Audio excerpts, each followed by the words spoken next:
South Carolina's football staff still has a few questions to answer coming out of spring ball, including how are they going to split up the snaps between LaNorris Sellers and Robbie Ashford this coming football season.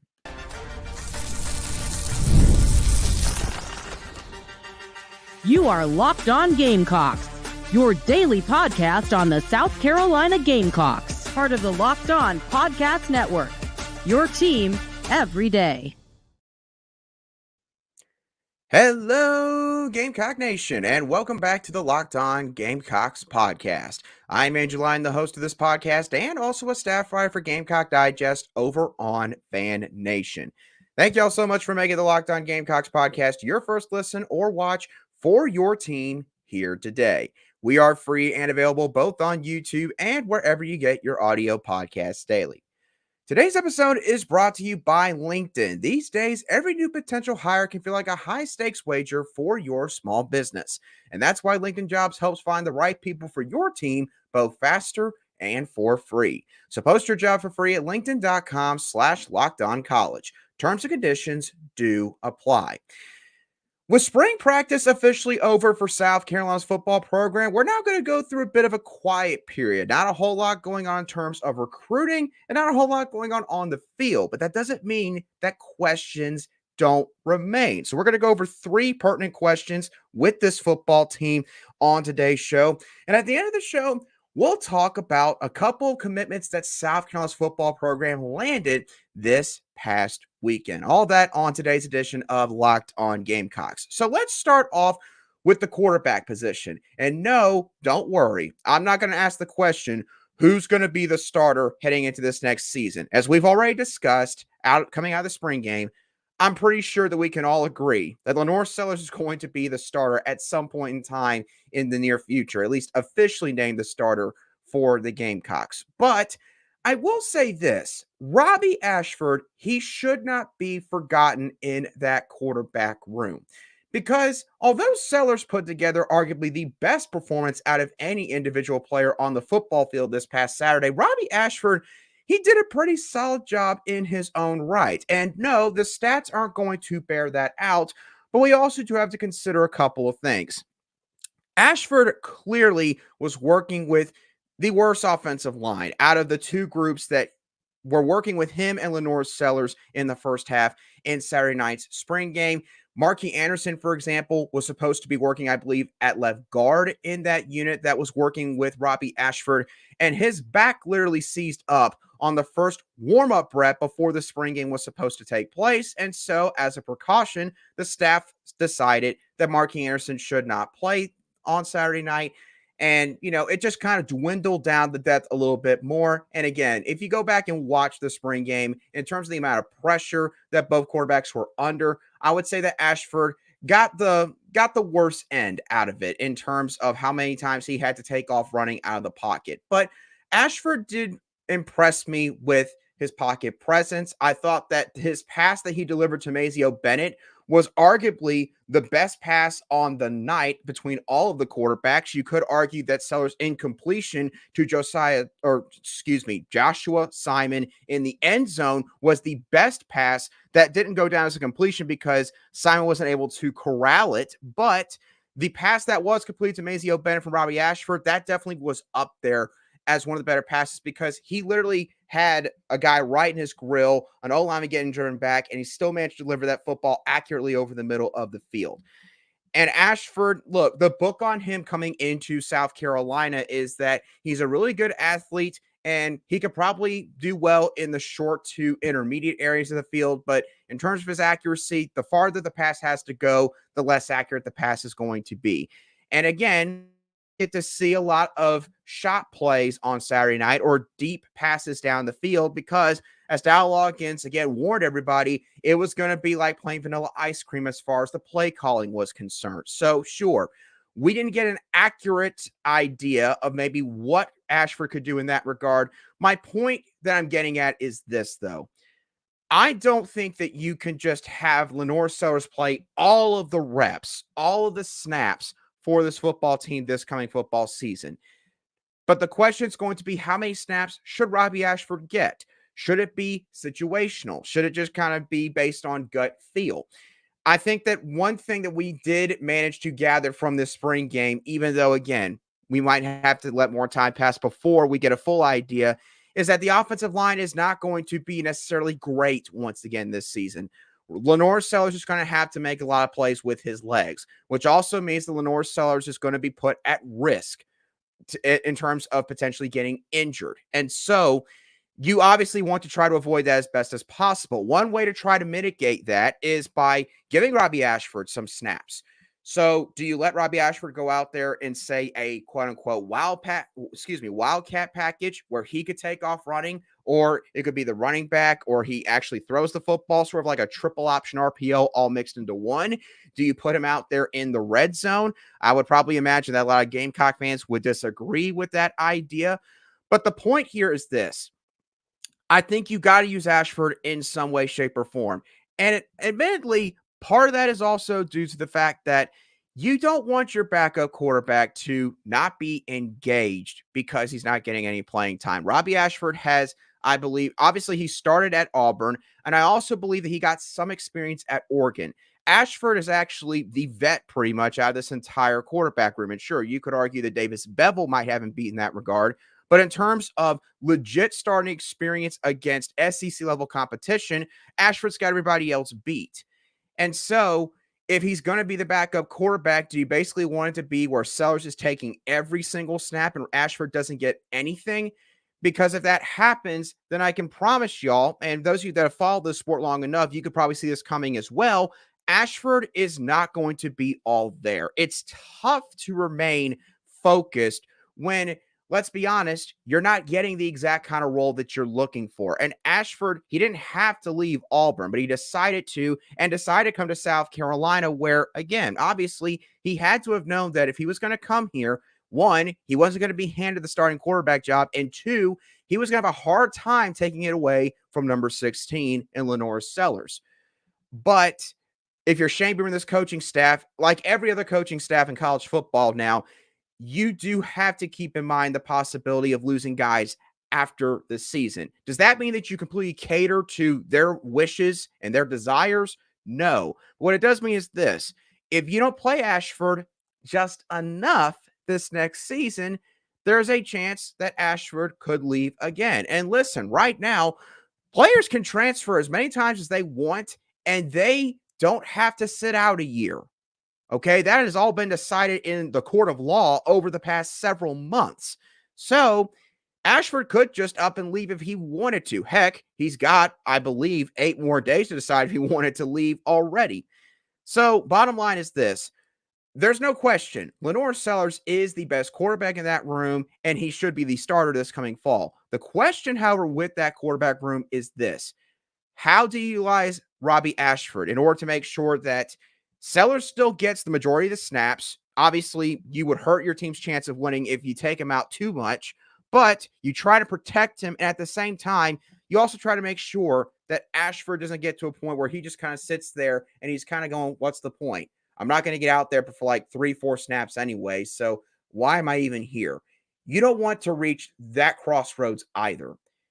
Because if that happens, then you got Davis Bevel you might have to look to, who, again, has some experience, but maybe isn't going to fit the offensive system quite as well as Robbie Ashford does. And then behind him, it's basically true freshmen and walk-ons. So you don't want to get into that situation either. It's a tough question that Dowell Loggains and Shane Beamer are going to have to figure out over the next few months before the season begins in early September.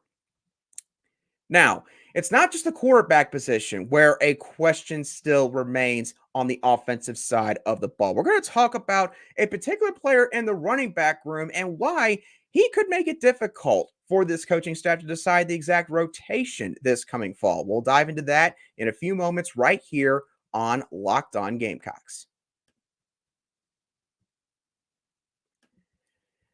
Today's show is brought to you by LinkedIn Jobs. When you're hiring for your small business, you want to find quality professionals that are right for the role. And that's why you have to check out LinkedIn Jobs, because LinkedIn Jobs has the tools to help find the right professionals for your team both faster and for free.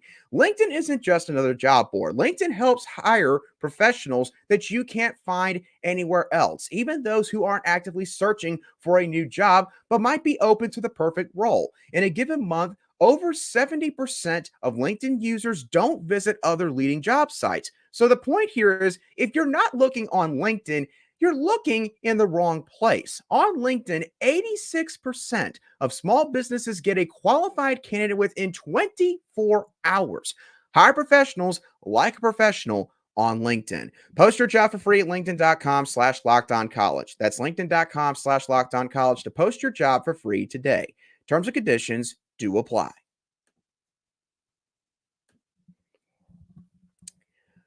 Welcome back to this Monday edition of the Locked On Gamecocks podcast, where we cover your South Carolina Gamecocks every single day. And as always, a big thank you to each and every one of you everydayers who make the Locked On Gamecocks podcast your daily choice for South Carolina Gamecock sports coverage. I see we already got a bunch of comments in the live chat right now.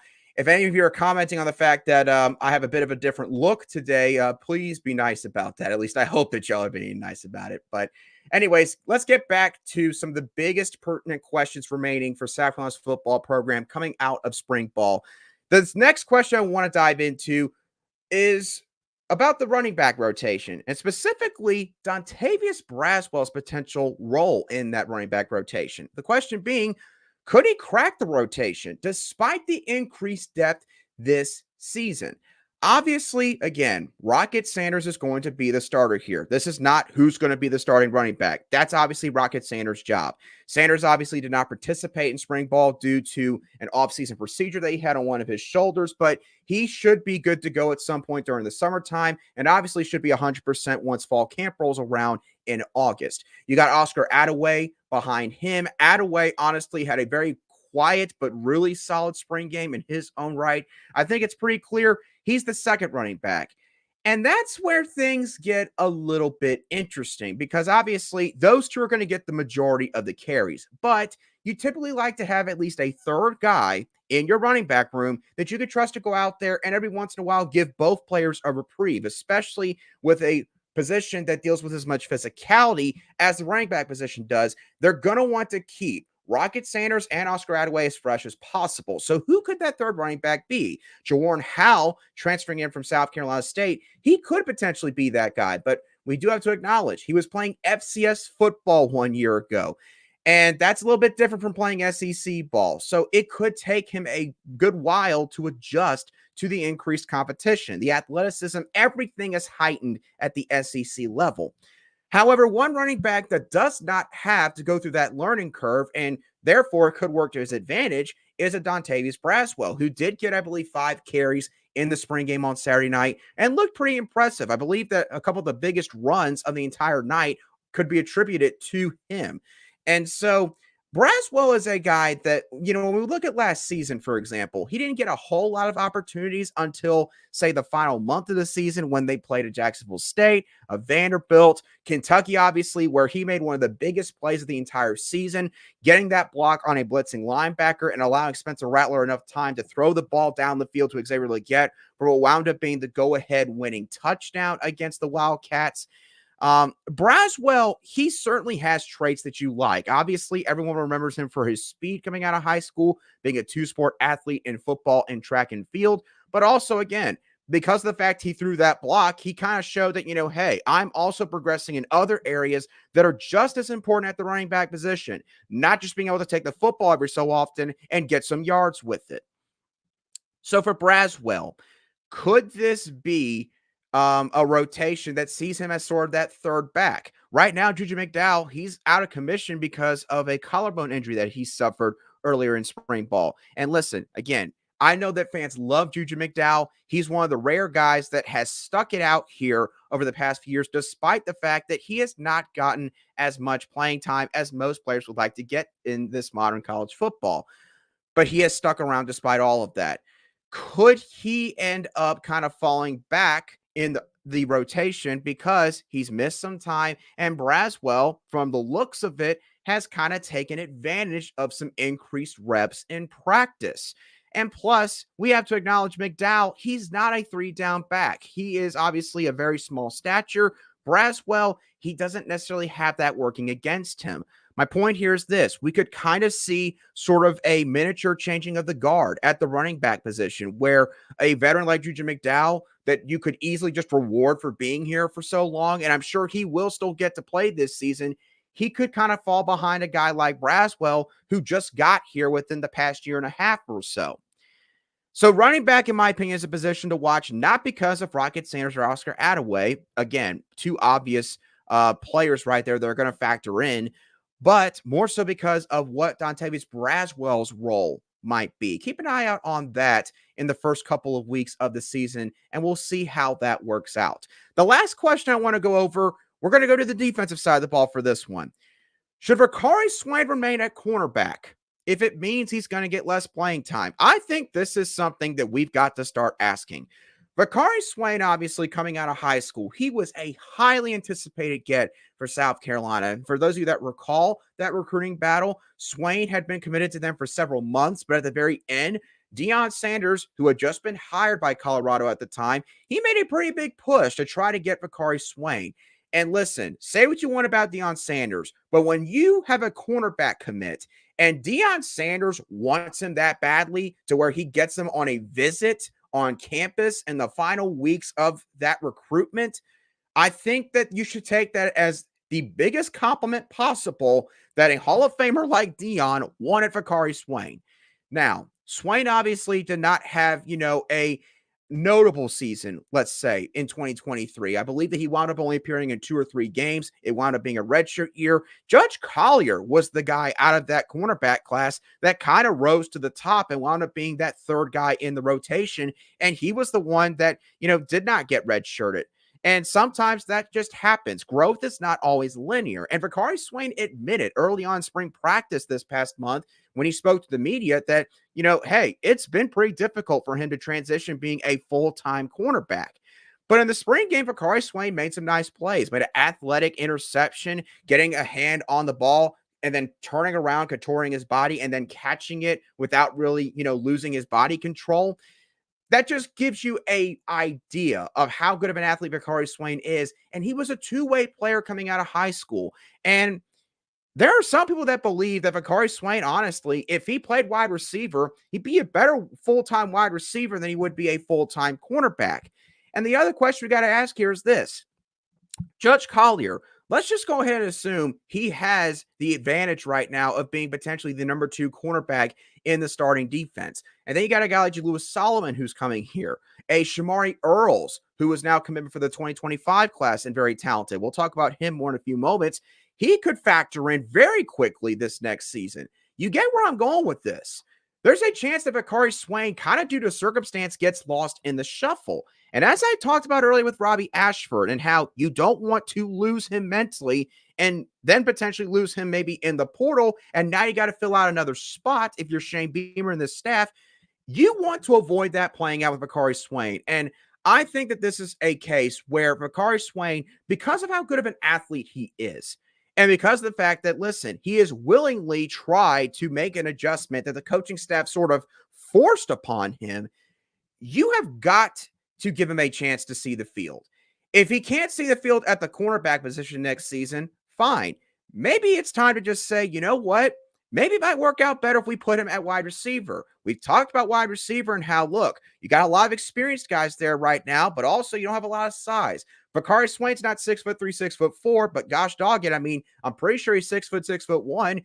He could help you out there. And it would probably be an easier adjustment than trying to play cornerback full time. So that is a question that is going to be something that the entire staff's going to have to address. Shane Beamer is the head coach, Clayton White and Torian Gray on the defensive side of the ball, and then Dowell Loggains and Mike Fury. Sort of, hey, if we decide to make a change here right now, how do you think it would go? I don't think you can wait a whole lot longer to decide, are you going to continue this experiment with Swain at cornerback, or are you going to move into wide receiver because you think, hey, maybe that's actually the position that's best suited for him long term? That's also something that fans should pay attention to as we get closer to this upcoming football season. Now, as I mentioned earlier, Gamecocks landed a couple of commits this past weekend, including one from one of the best cornerback prospects in the country for the 2025 class. So, what do I think about their games and what they could do here at South Carolina? We'll talk about those guys in a couple moments right here on Locked On Gamecocks. Today's show is brought to you by FanDuel. It's playoff time in the NBA and NHL, and baseball season's in full swing. FanDuel is your place to bet on every game. Right now, new customers can get $150 in bonus bets guaranteed. That's $150 win or lose. Los Angeles Lakers are playing the Denver Nuggets later tonight in game 2 of the first round of the Western Conference playoffs. Lakers are down 0-1 right now. Really cannot afford to lose this game. So, do you think the Lakers are going to come out there firing and they will get the upset over the Nuggets? Right now, the money line is set at plus 245. If you think the Joker and the Nuggets are going to take care of business, the money line for them is on minus 300. So, an interesting bet to consider for the NBA playoffs later tonight. What are you waiting for? Visit FanDuel.com/lockedon and make your first bet an automatic win with FanDuel, America's #1 sportsbook. Welcome back to today's edition of the Locked On Gamecocks podcast, where we cover your team every single day in just 30 minutes. South Carolina is getting both a prospect that could be ready to help them immediately next year and another one that might take some developing on the defensive line. The two commits they got were 4-star defensive back Shamari Earls and 3-star defensive lineman Caleb Williams. No, not the Caleb Williams, the USC quarterback, Southern Cal quarterback that's about to get drafted later this week. No, they got Caleb Williams out of the state of Virginia, the defensive lineman. So let's talk about the game for both of these guys and what they could do at the next level. And let's start off with Shamari Earls. Looking at his film, athletically speaking, the traits that stand out the most about Shamari Earls are his downfield speed and acceleration. He plays wide receiver for his high school as well, so he is a two-way player. And his body dexterity is quite solid. So this is not a guy where it's like if you just hit him hard enough with your arm, he's going to fall to the ground. Earls can withstand contact and physicality. That's something that you need if you're going to play defensive back at the SEC level. Now, in terms of position-specific skills, he's got really solid hands. And as I just mentioned, he plays both ways at cornerback and wide receiver. So that definitely has helped him in that regard. It could make him a potential ball hawk type cornerback at the next level. He also knows how to use his offhand to get himself in better position when trying to contest a pass that is thrown towards his man. That is a very subtle art form that cornerbacks need to have. Essentially, what are some subtle ways that you can use your hands to get yourself in a better spot against your guy? Some offensive players might view that as grabbing, maybe holding, maybe getting away with a penalty. But for defensive backs, it's just really good defense, right? But you got to have ways and you got to have sort of techniques down pat that you can use in order to give yourself a better shot of making a play. Even if it sometimes means you take a risk that you're going to get called for a penalty. Earls definitely has that in his bag as well. So when looking at Earls as a complete prospect, I think that he's got the length, the hands, and the knowledge of the receiver position to make an early impact in South Carolina's secondary.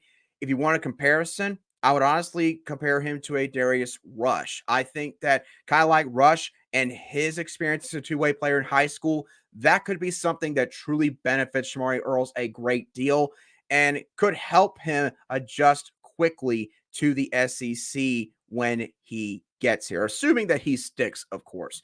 Now, let's talk about Caleb Williams out of the state of Virginia, 3-star defensive lineman.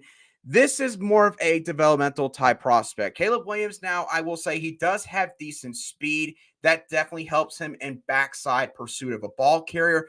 And he also does have a very explosive first step, and that can be lateral, trying to sort of cut off a blocker in the outside run game. And it could also be if he knows that it's an obvious passing down for the opposing offense, and he can just bomb rush right down the field. In those two instances, he really shows off his explosiveness to the highest degree. So he's got that athletically speaking. Now, from a position-specific standpoint, He is really good at recognizing pull and trap blocks based on what his guy does. So obviously, if a trap block's coming, his guy's basically just going to vacate the area and try to get to the second level and try to find a linebacker. Williams understands that when that happens, that means likely somebody's coming screaming around the backside of the O-line trying to get to him and basically waylay him. He also does not sell out on the down block. So in essence, he does not just run into the backfield trying to, find somebody to tackle. There are some defensive ends these days that quite frankly never understand or never learn, I should say, how to react to down blocks. And so they just run the backfield all willy-nilly, but they've got no plan. And so they wind up taking themselves out of the play altogether. And now it's 11-on-10 football, basically. Caleb Williams does not do that. He is smart enough to understand that he has to stand put or stand pat in his area and kind of wait to see how things unfold. Very good in that regard. And also, again, he takes pretty good pursuit angles. This is not a guy that gives up on plays. This is a guy that plays all the way until the whistle is blown. Everybody loves that on the football team and also if you're a fan watching him play. So what I will say about Caleb Williams is this. Got a lot of positive traits in terms of intangibles that will definitely make you a likable guy to your teammates. Your teammates will love to play alongside you.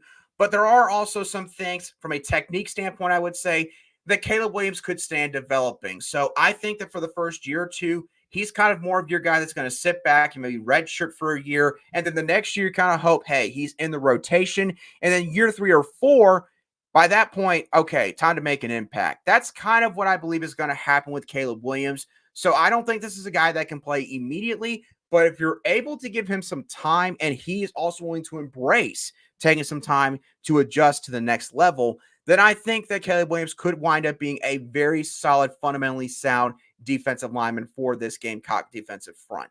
So Shamari Earls and Caleb Williams, I think they're both going to offer some stuff in different ways for South Carolina's defense. Again, assuming that, of course, they stick in this 2025 recruiting class. With that being said, that's going to do it for today's edition of the Locked On Gamecocks podcast. Hope that y'all thoroughly enjoyed today's show as always. Let me know what your thoughts are on some of the biggest questions surrounding this team coming out of spring ball. What are your questions about LaNorris Sellers or maybe Robbie Ashford's role? What do you think about Dontavius Braswell and Vakari Swain? Do you think that they are going to carve out a role for themselves in the rotation at their respective positions? And lastly, what are your thoughts on the guys South Carolina landed this past weekend on the recruiting trail? Let me know your thoughts in the comment section on YouTube or shoot me a direct message on X at @ALion_SC if you listen to this on an audio podcast app. As always, thank you guys so much for tuning in. Have a great rest of your Monday and a fantastic start to the work week. And I'll be sure to catch y'all on the next show of the Locked On Gamecocks podcast.